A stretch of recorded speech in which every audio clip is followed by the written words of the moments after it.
উফ, আরো জোরে জোরে দিন। উফ, কি সুখ। উফ। দিচ্ছি, কিন্তু ওটা বের হচ্ছে না কেন? ওটা তো বের হবেই আপনার। আমার কেন বের হবে? আরে আমি ওটা বলতে ব্লাডের কথা বলছি। আজ বাসরাত, ওটা তো বের হবার কথা, তাই না? সেটা আমি কি করে বলবো? আপনি জোরে জোরে দিন, আমার আর সহ্য হচ্ছে না। উফ। দিচ্ছি। বাসর রাতে নিজের বিয়ে করা বউকে আদর করতে গিয়ে ভীষণ অবাক হয় আবির।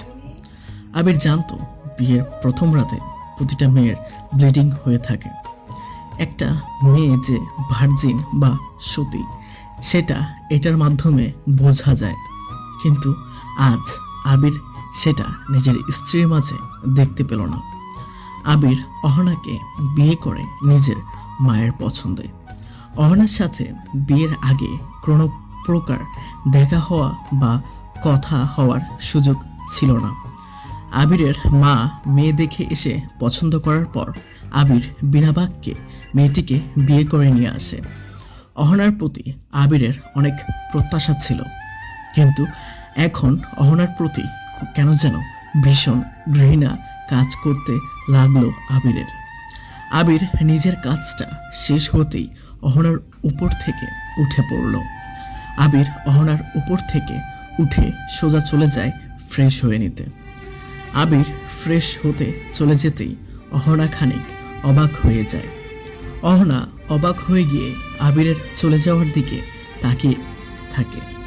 আচমকা আবিরের কি হয়ে গেল সেটা অহনা নিজেও বুঝতে পারল না, কারণ সব তো ঠিক ছিল।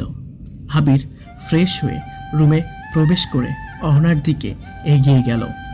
আবির অহনার দিকে এগিয়ে এসে অহনাকে উদ্দেশ্য করে বলল, আপনি আর আমি আর একসাথে এক বিছানায় থাকতে পারবো না।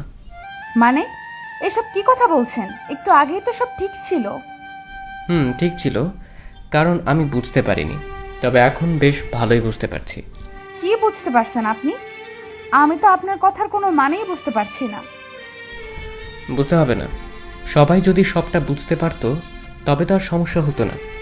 তোমাকে যেটা বলেছি সেটাই করবে, ঠিক আছে? আবিরের কথার বিপরীতে অহনা কোনো শব্দ করল না। অহনা খানিক বোকা বনে গেছে, এই ভেবে যে আবিরের সাথে তো সব কিছু ঠিক ছিল, কিন্তু এমন কি হয়ে গেল যে আবির তার সাথে এমন করছে। আবির নিজের বালিশ নিয়ে ফ্লোরে শুতে নিতেই অহনা আবিরকে উদ্দেশ্য করে বলল, আপনি প্লিজ নিচে শুবেন না? আমি নিচে যাচ্ছি, আপনি বিছানায় থাকুন। না, সমস্যা নেই, তোমার সাথে থাকতে আমার